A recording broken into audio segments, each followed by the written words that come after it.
Welcome back to another rebuild here on NBA 2K23 Next Gen. In today's video, we are back with another historic rebuild, and today we have the 2016-17 Los Angeles Lakers. So in real life, this Lakers team only won 26 games. They ended up with the second overall pick in the 2017 draft, went ahead and selected Lonzo Ball. Obviously, his career didn't work out with Los Angeles, and is obviously, unfortunately, at a pretty tough point right now. But along with that, on this Lakers team currently, we have a young D'Angelo Russell, a young Julius Randle, and a rookie Brandon Ingram. So there's a lot of potential on this team. Obviously, in real life, Lakers ended up making some moves to kind of get to the point where they are now. Obviously, LeBron comes over, then they traded for Anthony Davis, and obviously unfolded to a championship in 2020. So obviously our goal today is to technically go out and get them a championship, although in real life they did get one down the line. But I'd like to do it in today's rebuild, this 3-year rebuild, and I think we can do it. So I'll show you this roster and kind of what we're working with in just a second. But before we do, as always, you guys have any other video ideas, let me know down below in the comment section.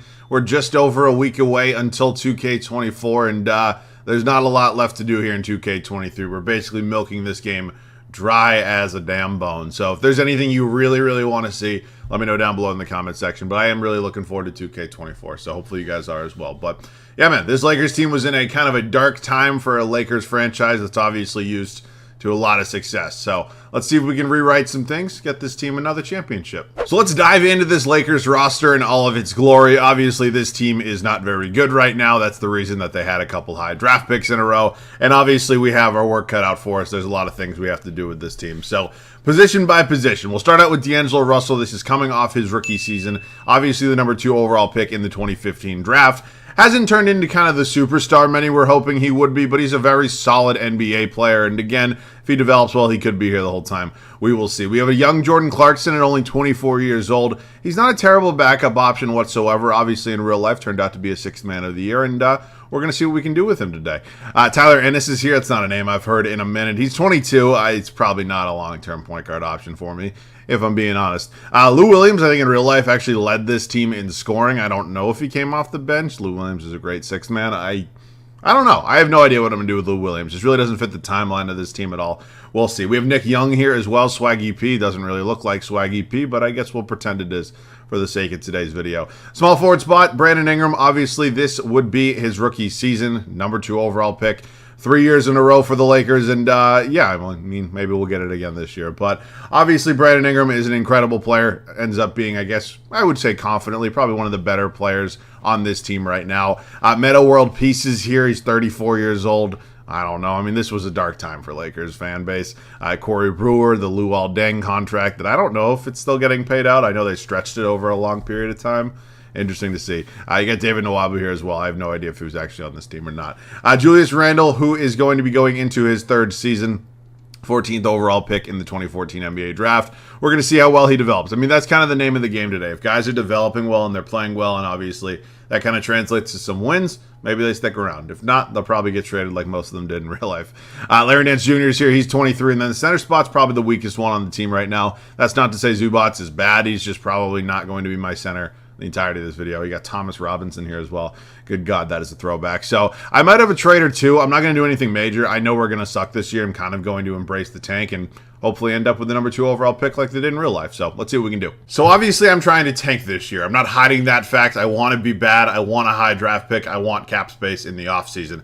Lou Williams getting traded to Memphis for 2 first-round picks is obviously going to make us worse, while also giving us some draft assets down the line. Now, both of these picks are obviously lottery protected, so if Memphis is in the lottery this season, we're not going to have their draft pick. We'll have their unprotected pick in 2018. Honestly, that's fine by me. For a guy who's 30 years old and probably was not going to be on this team past this year anyways, this feels like a pretty good deal to me. So that deal with Memphis is complete. I am excited to see how it kind of works out for us.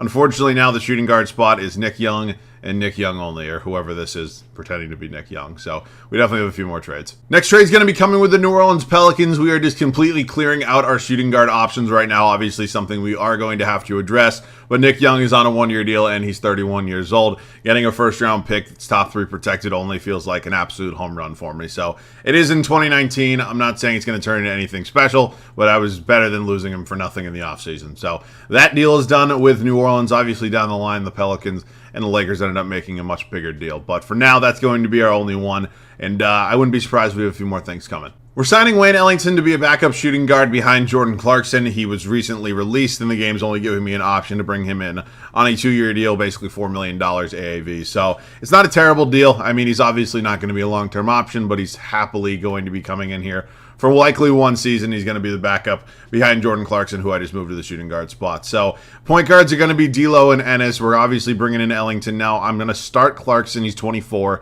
He actually went down in overall and moved him to shooting guard, which is a little bit strange, but it is what it is. In terms of the small forward spot, obviously Ingram's going to start, and I actually wouldn't mind getting David Nwaba some minutes. I'd be fine trading Meta World Peace, Corey Brewer, and Luol Deng, none of which are going to be helping this team this season, but I'm not going to give them away for nothing. Obviously, they could be somewhat decent assets in the offseason because, again, they're all in multi-year deals. So unless they're first-round picks, I'm not getting rid of them.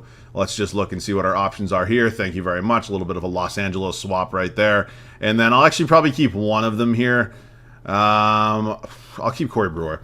And just because I think salary-wise it could help with a trade in the offseason. So unless I'm seeing a first here, I'm not going to be doing it. And thank you very much, New York. So that feels like another really good trade for me. We're acquiring a lot of assets down the line when we're going to suck anyways. So I'm overall-wise pretty happy with kind of the state of this team right now. It's going to be Ingram and Nwaba. I'm playing the young guys. It makes no sense to play Corey Brewer right now. So let's set this rotation. And real quick, before we do go over that rotation, I just want to show you guys an updated list of the assets that this team has both for this year and down the line. This year we're going to have 2 first-round picks, potentially maybe 1 if the Grizzlies do fall in the lottery, but nonetheless, it is looking really, really good right now. We're embracing the tank. We're going to have a lot of money to spend. I think we're in a really, really good spot right now. So rotation is set. There's really not a ton of surprises in terms of the starting 5. Going to be led by D'Angelo Russell, Jordan Clarkson in the backcourt. It's a very interesting backcourt. I'm kind of interested to see how it kind of fits together. Obviously, Brandon Ingram going into his rookie season, going to be my starting small forward. Julius Randle here at the 4, then Zubac starting at the center spot. Bench unit's going to be led by Wayne Ellington, followed by Larry Nance Jr., Tyler Ennis, Thomas Robinson,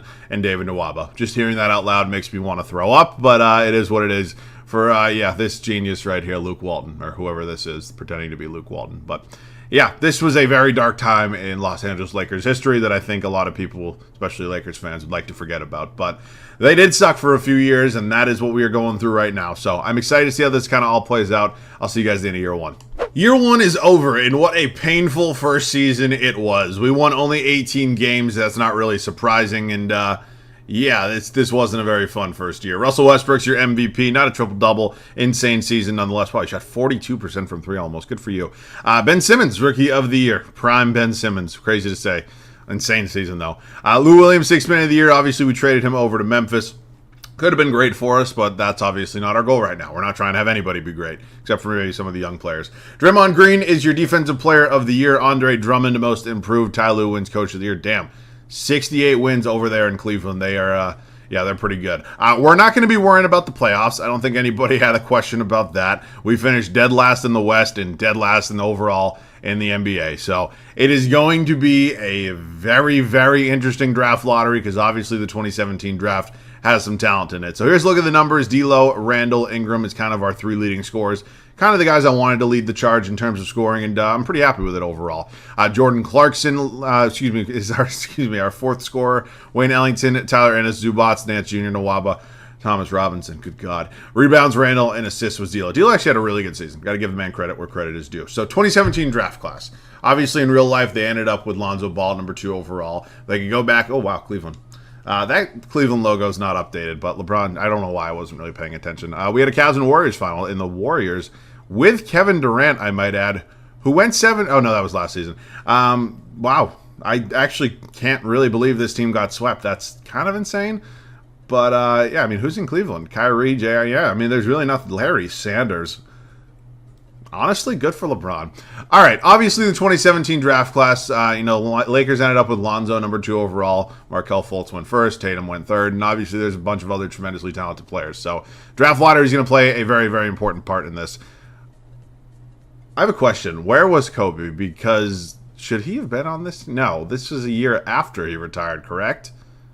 I don't know. It's probably just the game being stupid. Timmy D calls it a career at 41. Paul Pierce calls it a career at 39. Joe Johnson, who actually played minutes for the 2021 Celtics, 2021-2022. Insane to think about. Staff retirement's probably nothing big. A Hall of Fame inductees, Duncan, Bryant, Nowitzki, Pierce, and Bosch. Really no surprises there. Jersey retirements. Chris Bosch gets his jersey retired by 2 franchises. That's pretty cool to see. And then obviously Duncan with the Spurs, Pierce with the Celtics, Nowitzki with the Mavericks. All right, historic changes. Use timeout system introduced in 2017. Which one is that? Is that like the use it or lose it timeout? I don't really know. Okay, in terms of the Lakers here, I'm not really seeing anything big. So they're changing some things, obviously some logos, uniforms, floors, anything like that. For some other teams, nothing for us, obviously here. Lakers have pretty much had the same similar jerseys, except for a few things for a while. Okay, draft lottery. This is obviously very, very important right now.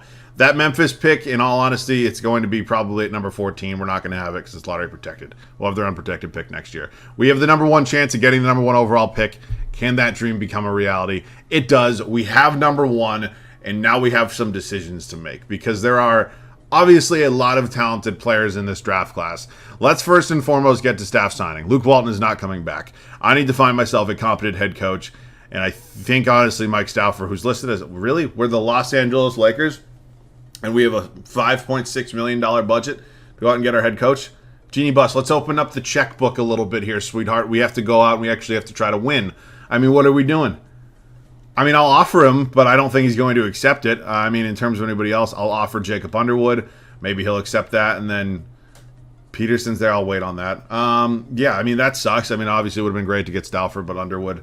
No. Nope.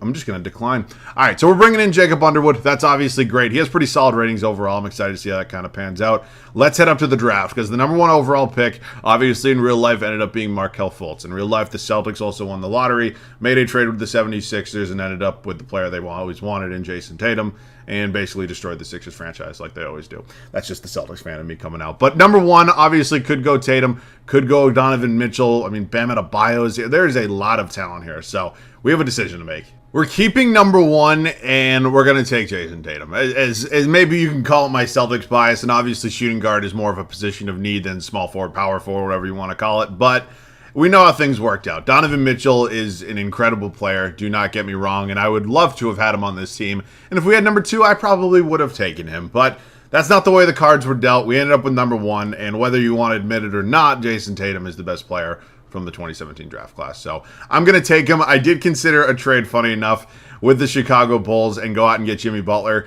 Unfortunately, I just want to save the cap space, and I don't want to give up another first-round pick. So Jimmy's obviously incredible, and he's been playing well, and I really did consider this one, but especially on that 1-year deal, I'm going to go ahead. I'm going to take Tatum. So call it my Celtics bias. Call it whatever you want.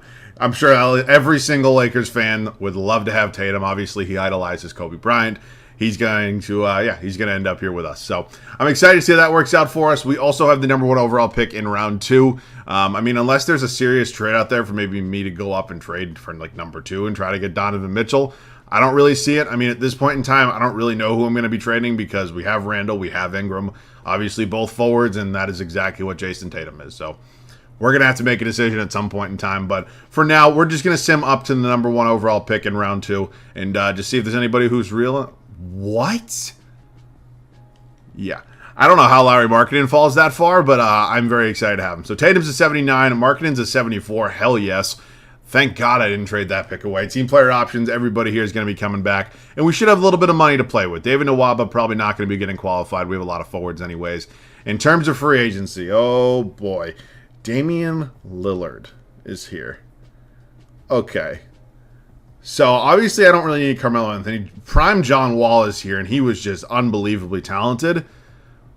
But Damian Lillard doesn't have any offers right now. And it looks like he has pretty much no interest in coming here anyways.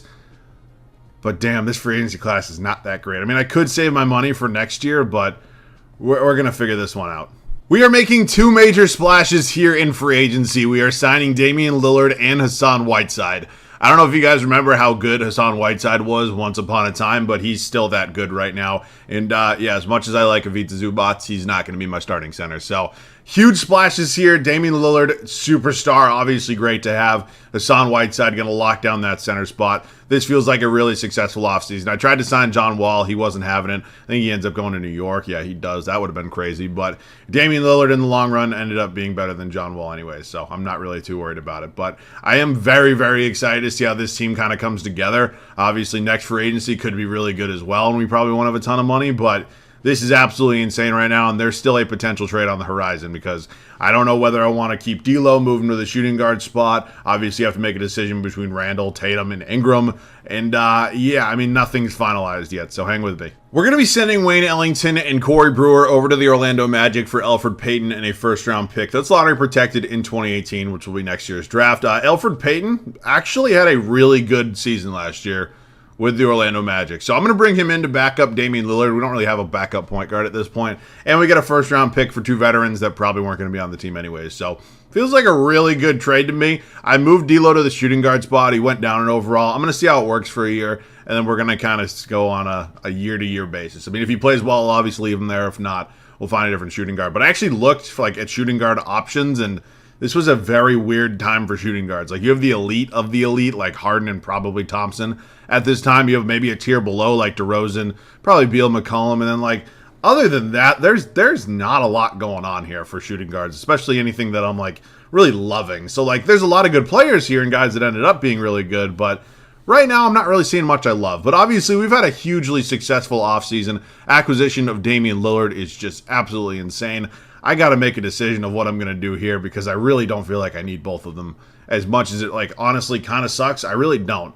And obviously, I don't really need all four power forwards here. So, probably just going to trade Larry Nance. I think in the long run, obviously, Markkanen ended up being the better player. And then we'll probably do the same with Thomas Robinson. So, I don't want to just give up on this team and some of the guys that we've had, but, like, they're just really not needed here anymore. So, I'm going to keep acquiring some draft picks. It feels like a smart move for me. Again, maybe Larry Nance Jr. in this world ends up being a little bit better, but Larry Markkanen is obviously an incredible player right now, and we know how that worked out. So, Larry Nance Jr., unfortunately, your services are really no longer needed here. That is a top 10 protected pick. Yeah, I'm going to do that. Obviously, in real life, they ended up with Trae Young. Well, they drafted Luka, but you know what I mean. Yeah, I mean, in terms of the Ingram versus Tatum debate, obviously, Jayson Tatum ended up kind of being the better player, but Brandon Ingram is still, like, really, really good. So, I mean, maybe I go a season having both of them on the team. I don't know. I'm torn. Either I'll see you guys with a trade at the start of year 2. So, I might get some pushback for this, and if I do, that's fine. But I'm going to go ahead, and I'm going to start Tatum over Brandon Ingram. Now, obviously, some of you could say, why don't you just play Tatum at the 4 and have Ingram start at the 3 over Julius Randle? And sure, that's a fine option. I could do that. The problem is that Julius Randle played pretty damn well for us last year. So I'm not saying Ingram didn't play well in his rookie season, but if I have to choose on how I kind of know these guys' careers turned out, obviously both great, but I'm going with Tatum 10 times out of 10. Again, you can call it Celtics bias, you can call it whatever you want, but end of the day, I think we all know that this is probably the right decision. So, Damian Lillard, D'Angelo Russell going to be the backcourt. Obviously, Tatum in here. I do not know why this game lets him wear number 8. It kind of feels a little disrespectful, I'm not going to lie, but we'll see. Julius Randle here at the 4, and then Hassan Whiteside, our starting center, new free agency addition as well. Bench unit's going to be led by Brandon Ingram, then Jordan Clarkson, Ivica Zubac, Elfrid Payton, and then rookie Larry Markkanen as well. So, it's an interesting team, because in one aspect of it, I think we could be really good, but there's another world out there where I'm like, maybe we're like a Verge 8 seed. So I have no idea how this year is going to go, but I am excited. I will see you guys at the end of year 2. Kevin Durant is your MVP here at the end of year number 2. We went 43 and 39 on the year, so I'm expecting, honestly, kind of where we left off, like that fringe 8 seed. I don't know. We'll see. But yeah, KD's your MVP. Markelle Fultz, rookie of the year. Funny enough, he ended up in Orlando, where he didn't realize. He went 10th overall in a redraft. Lou Williams, 6th man of the year, once again, is in Memphis. Maybe we made a mistake by trading him. I'm pretty comfortable and content with our team. Kawhi is your DPOY. He is in San Antonio. Would this have been his last year with the Spurs? I think so, right? We're going into the 2018. Yeah, it would have been. Cameron Payne, most improved. Ty Lue, coach of the year. The Cleveland Cavaliers are just a goddamn problem at this point. And we snuck in the playoffs as an 8 seed. I mean, I guess I just absolutely sniped where I thought we were going to be. And we are going to be taking on the 70-12 Golden State Warriors. 2 teams won 70 games. Shit. I mean, we are in trouble. potentially. Damian Lillard, D'Angelo Russell played well as our shooting guard option. I mean, 9 assists as a shooting guard is great. I mean, maybe more of a traditional point guard, but it is what it is. Randall, Whiteside, Ingram, Tatum, Clarkson, Zubats, Payton, Markkanen. Rebounds was Hassan Whiteside, and then assists was Damian Lillard. So, I mean, this is probably about the toughest first-round matchup you can get. I mean, Steph Curry, Klay Thompson, KD, Draymond Green, all in their primes is just absolutely nothing I want to take on in round one, but you know what? We're a young, resilient group. Let's see what ends up happening here. We go down 3-1. We are fighting to game 6, and we do end up losing in 6. So, I mean, obviously losing a series is never going to feel like a win. The Cavs sweep the Warriors for the second year in a row, and oh my God, 37 points, 10 rebounds, 10 assists, 3 steals, 1 block, shot 57% from the field, and 48.5% from beyond the arc. Oh my God. Where can we get somebody like that? All right, player retirements: Jamal Crawford, Caron Butler, Josh Richardson, Jayson Richardson, Stoudemire, Kyle Korver, Arenas, Jared Jeffries. Staff retirements, and then jersey retirements, Agent Zero. Historic changes, so all-star captains will now choose. Yeah, it's cool. Shot clock resets. I'm sure many of you know what that is. It makes complete sense. If, I go up and I brick a shot and my own team gets the rebound, we get a fresh 14. That have a fresh 24. It adds more scoring. It makes sense. So nothing's changing with us. That's cool with me. Let's hit the draft lottery real quick. And I see a lot of Lakers yellow and purple. Oh my God. Okay, so I'm not sure what protections are on any of these. I'm sure a lot of them do have protections. And I don't know. Let's see what ends up happening here. We end up with the 10th overall pick. We have the 11th overall pick, and we have the 14th overall pick. I believe we also had the New York Knicks pick that landed at 13. I believe it was lottery protected, though. So a lot of draft picks here, which is obviously great. Have the potential to do something maybe pretty big. There ends up being a couple good players in this draft class. I'm good with Jacob Underwood. I think he's a very competent head coach. And let's head up to the draft right now, because obviously we know Luka Doncic turns into an absolute superstar, probably one of the best players in all of basketball right now. And I don't know. I think it could be fun to maybe go out and see if we can get him. I have no idea what his role would be on this team, but obviously in real life, DeAndre Ayton went number 1 overall. I'm pretty sure Phoenix regrets that, but I don't know. I think there's an option for us to maybe go out there and explore, because I think Luka Doncic would help his team tremendously. I mean, he was an immediate impact player in his rookie season for Dallas, and I suspect he'd do the same for us. So let's see. So the Indiana Pacers own the number 1 overall selection in the 2018 NBA draft. These are all 3 of our lottery picks this year. I don't think they'll probably take this. They do not. I have a couple other picks this year. I have 18 of our own. I have 20 from Orlando. Just take them all. I don't really care. Take whatever you want. Wow. We gave up 6 first-round picks this year, and we ended up getting Luka Doncic. I think that's an absolute home run of a deal. I'm not going to use a pick in number 17 in round 2, but yeah, we're going to take Luka number 1 overall. So obviously 2, generational players, if you want to include Jayson Tatum in that conversation. Ended up here with Luka Doncic and JT number 1 overall, back-to-back drafts, and yeah, I mean, I couldn't be more excited to have him on this team. So absolute home run right there for us. Where he's going to fit on this team, I have no idea, but he's an 83 overall already. Absolute stud. All right, D'Lo, Ingram, Markkanen, all obviously coming back. We take a look at qualifying. Julius Randle, yes. I'm not going to give $8 million to Elfrid Payton.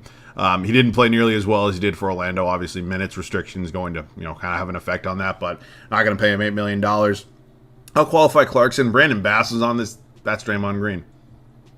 Am I losing my mind? I don't think so. I'm like 99% positive that's Draymond Green. I'll qualify Zubats as well. Oh, no, I do not want to qualify Brandon Green or Draymond Bass or whatever the hell you want to call him there. Okay, so let's take a look at free agency. LeBron James is here in free agency. Obviously, absolutely insane. Would love to go out and get him.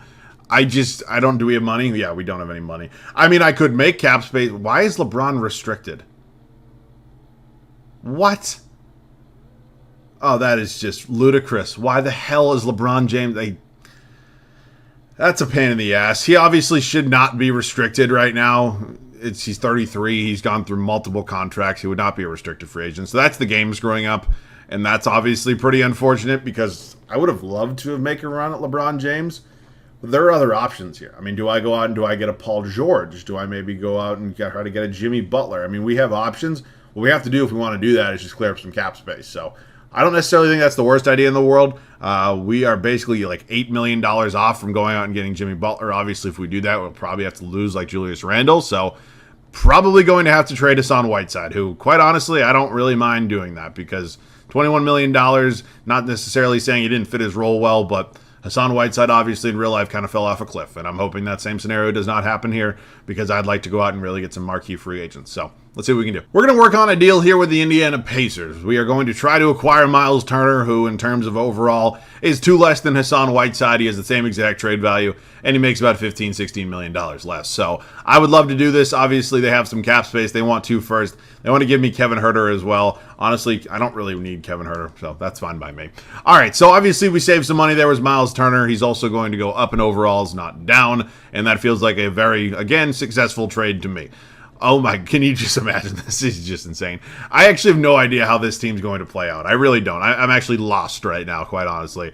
In terms of what I could do, obviously I can make an offer for Paul George. I can make an offer for Jimmy Butler. I'm sure Nikola Jokic is going to get matched. I mean, it would be idiotic not to do that. So, I mean, Draymond Green could also be a fit on this team if I want to kind of go defense. All of these are really good options. I'm not even going to offer LeBron because he's restricted because this game's absolutely moronic, and obviously Cleveland's going to match whatever the hell he accepts. So I'm going to make an offer at Draymond. I'm not sure he's going to accept it or not, but he obviously would be a pretty good, backup plan, if you will. I'll do the same thing with Paul George. I think he'd be a really good option, and I'll do the same thing with Jimmy Butler. So I have no idea who's going to accept, and we end up getting both Paul George and Jimmy Butler. Now, I will say, at this time, I'm going to say Paul George is better. I think maybe there's an argument currently that Jimmy Butler is a better player, but I'm not getting into that conversation right now. What I would like to do is see if there's a way to possibly save Julius Randle. I do not want to let him go for nothing.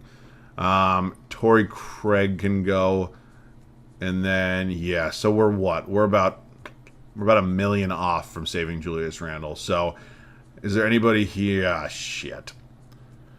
Yeah, I mean, long run, long picture, or kind of bigger picture, rather, I think it makes sense. I'm not going to lose out on Julius Randle. I think it's probably better at this point to save Larry Markkinen, who, again, we got for incredible value at pick number 1 in round 2, but we have a lot of forwards anyway. So thank you very much, Milwaukee, basically allowing me to bring back Julius Randle. So Peyton's good to go. Torrey Craig's good to go, and let's not renounce Julius Randle. And, we're going to go ahead and bring in Paul George. We just have a million forwards out there. Wow, Draymond went to Sacramento.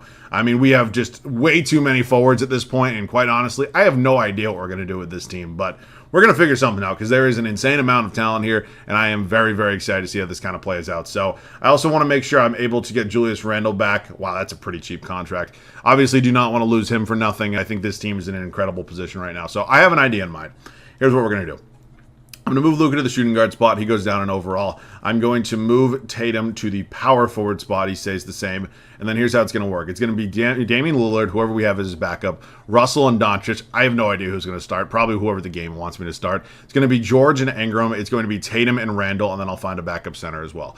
That, to me, feels like a really, really good plan right now, and one that I can definitely live with. So, obviously, we do need to find a backup point guard. We need to find ourselves a backup center, and these options are not going to be great. But we do have some money, and we could potentially go out and maybe sign somebody like Andrew Bogut and go out and trade him for either a point guard or a center, and just see what some of our options are. I mean, we have a lot of draft picks still, and obviously not a lot of money to spend. So, let's see. Anybody who's relatively, oh my God, Celtics legend Jared Sullinger. Daniel Tice is there. It's not a great option. Here's what I'm going to do. Let's go centers under $4 million. I'm sure it's a lot of free agents and a lot of rookies, but I just want to see who's the first contract here. It is Andrew. Oh my God. All right, I guess I'll try to bring in Jakob Poeltl. That would be fine with me. Okay. I mean, he's younger. I think the potential's a little bit better, and take whatever draft picks you want. Doesn't matter. All right, cool. So in terms of the point guard right now, Dame's not going to have many options, but quite honestly, what I think I'm going to do is I'm just not going to give him backup. We're going to go 9-man rotation, and I'm actually going to have Luka have his secondary position be point guard. I think, obviously, in real life, I mean, he is a point guard. That obviously makes sense. And I think 9-man rotations I typically win with more. So kind of a combo guard for Luka coming off the bench. We're going to edit Tatum's backup position as well. And then this is it. This is the team. I will see you guys at the start of the third and final season. We have a lot of pressure on us right now. We have gone ahead and made a lot of major changes, and we are really hoping this turns into a championship because there is still a lot of young players on this team that obviously down the line turned out to be really, really good. But we just don't know if they're really at that level yet. So a lot of nervous energy right now, but this team is just fucking insane. I mean, there's really no other way to describe it besides fucking insane. I mean, just, there is. It is. Just imagine everybody on this team for a second in their primes. mind-blowing. Damian Lillard, D'Angelo Russell, Paul George, Jayson Tatum, Miles Turner. Bench unit's going to be led by Brandon Ingram, Luka Doncic, Julius Randle, and Jakob Poeltl. I just really don't have any other words on really how to describe this team besides absolutely mind-blowing. So I have no idea how this is going to work out. I hope it works out well. If it's not, maybe I'll do something I don't do too often and try to either make a trade at the deadline or something like that. I don't know. We'll see. But I have some faith this team could be pretty good. I'll see you guys at the end of year 3. Year 3 wraps up in pretty much the best way possible. Damian Lillard finally gets that MVP. He played absolutely insane. And we also joined the 70 win club. To this point in this video so far, it has only been the Warriors and the Cavs. We are finally into the elite. You love to see it. Trae Young's your Rookie of the Year. He is in D.C. Dennis Schroeder, 6th Man of the Year in Atlanta. Kawhi is your D-Boy, still in San Antonio. I have no idea who Andy Anderson is. Are you real? I don't really know. Jacob Underwood wins Coach of the Year. That is just absolutely awesome. Is LeBron... What? Timeout. You're telling me I could have gotten LeBron that Cleveland did not match that? Okay, that's a fuck-up on my part, but, like... Why would I not assume that they would match a contract for the greatest player in NBA history? That's a fuck up. I'll own that, especially if we don't win a championship. But, like, really? That's insane. And Cleveland's still a 1 seed? Who the hell is on this roster? What? I don't even know, man. Let's take a look at the standings. We obviously finished as the 1 seed here in the Western Conference. Cleveland wins 63 games. I mean, honestly, give me them in the finals. That's fine with me. Here's a look at the numbers on the year. Damian Lillard in his MVP season averaged nearly 25 points, 3 rebounds, 12 assists, 1.5 steals. D'Angelo Russell was just playing incredible for us. I mean, there's an option probably out there for me to move D'Angelo Russell, but why the hell would I? He's playing insane. Paul George, Miles Turner, Jayson Tatum, Ingram, Randle, Doncic. I mean, it's just so weird to see, like, superstars like Jayson Tatum and Luka Doncic and stars like Brandon Ingram, Julius Randle averaging like 10 points or less. Just insane. Rebounds was Miles Turner and assists was Damian Lillard. So round 1 here, we have the Phoenix Suns. It's going to be Eric Bledsoe, Devin Booker, Wilson Chandler, Marquise Chris. And they actually ended up with DeAndre Ayton. That's actually funny. They went 3rd overall in a redraft. All right, let's see what ends up happening here. I think this team's obviously very young. I'm talking about Phoenix. I mean, we are young too, but you know what I mean. And beatable, and we sweep them. Moving on to the Pelicans. Obviously, Anthony Davis here. They have Carmelo Anthony here as well. And DeMarcus Cousins. Holy shit. Drew Holiday. This is not fair. This team's going to beat us. Right? Okay, maybe not. Okay. I didn't think a sweep would be happening, but okay, wow. I got to stop selling us short. This is really kind of the time that the true test comes in. Obviously, they did lose Draymond Green. They replaced him with Zach Randolph. But Steph Curry, Klay Thompson, and Kevin Durant are not a trio that anybody in this world wants to face in a Western Conference Finals. So, I guess it just doesn't matter. I mean, it doesn't matter how young this team is. We're just too good. Now, to be fair, hypothetically, everybody in their prime, nobody's touching this team. But that's still absolutely mind-blowing. And it's 3 straight finals for the Cavs. We obviously just went over this team. Jabari Parker, obviously with injuries off, plays a little bit better. You got Kevin Love still playing pretty high level. Tristan Thompson, is he averaging 2 points a game? Alrighty. Way to go, champ. And then Kyrie Irving here as well. So let's see what happens here in the NBA Finals. We have yet to lose a playoff game. Why the fuck do I speak? Every single time I say that, we lose a playoff game. And we are up 3-2 right now. We are heading back to Cleveland in a potential closeout game in Cleveland. Can we do it here? Oh, my God. We're going to Game 7, I guess. I guess we're going to Game 7. We are going back to the Staples Center, and it is going to be Game 7 with a championship on the line, and this is just not the start we were looking for. Thank you. Battle back. Have some balls. You love to see it. Okay, thank you. You know, you never like to be stressed out in these situations, and obviously we are not right now. So I'll see you guys in there. We'll get a few shots up. What a fucking team. Here at the Staples Center with 3:22 left to go in Game 7. That's a backcourt, thank you. In the NBA Finals. I mean, we are on the verge of a championship. Now, maybe there's an argument that I kind of went about this rebuild the wrong way. I mean, we obviously made some pretty major free agent signings. There wasn't any super big trades. I mean, Miles Turner was a fun one, but like there really wasn't anything too big or anything. So I have really enjoyed this though. This has been a very fun rebuild. I mean, this Lakers team obviously absolutely insane. Probably one of my better teams to build, like in like a hypothetical that everybody's in their prime. Just insane to think about, but yeah, man, we're going to be getting one championship today. I hate these coaching adjustments. I've not found how to turn them off yet. And, oh my, Miles Turner. I will probably find a way in 2K24. I'll make that happen. But other than that, man, just a fun team. Are these like the old shot clocks they got on top of the hoops? Yeah, it looks like the OG shot clocks. Tatum here on whoever the hell this is. And, yeah, they're going to do something here. I have no idea what they're doing. But, yeah, honestly, I'm surprised this team, not only did this Cavs team win 63 games, but they're back in the finals. Like, that was a little bit surprising to me without LeBron James. I mean, we all kind of saw what happened with the Cavs once LeBron left. Now, obviously, Kyrie left before LeBron did, and Kevin Love was a few years after that. But I fucking hate this. I'm going to find a way to turn this off probably after this video. But Dame, how about it? Just too easy. 35, 4, and 7 for our MVP and likely Finals MVP as well. Getting Damian Lillard a ring is fun because I mean, you look at this team the way it's constructed, like this starting five alone. None of these guys have championships, so like that's pretty. Actually, does anybody on our team have a championship? No, I don't think anybody does, unless I'm like seriously missing somebody, which I don't think I am. Am I missing? No, I don't think so. I really don't think anybody on this team has a championship. So nonetheless, really cool to see. Obviously, the Lakers' last championship was in the bubble. Prior to that, it was 2010. But, like, just really cool to see. And Jan Mahimi. What are we doing here, bro? Okay. I don't really know who I want to use right now. I kind of want to use Paul George. I don't really get to use him too often. D'Lo having a really, really fun night for me. And, yeah, let's just kick it down to Paul George. He's wearing number 40 and just gets the easiest put-in of all time.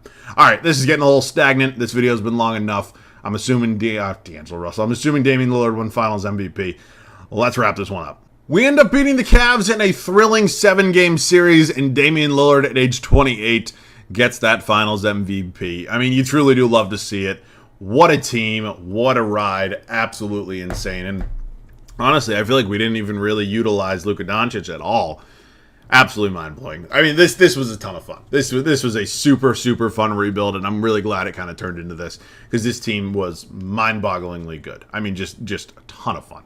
I hope you guys enjoyed it as well. I definitely did. So, I mean, yeah. I mean, as I mentioned to kind of open the video, I mean, we are, just over a week away, maybe a little bit more, until 2K24. And obviously, at that point in time, we're going to have a lot of, just the typical, traditional, normal team rebuilds once we do, hop into 2K24. But so if there's anything specific in terms of a throwback or a challenge that you really want to see in 2K23 before we go to 2K24, let me know down below in the comment section because we can hopefully get that done for you. But I really did enjoy this one. I've been enjoying 2K a lot lately, and this was definitely a good one. So as always, thanks so much for watching. I love you guys. I'll catch you guys on the next one.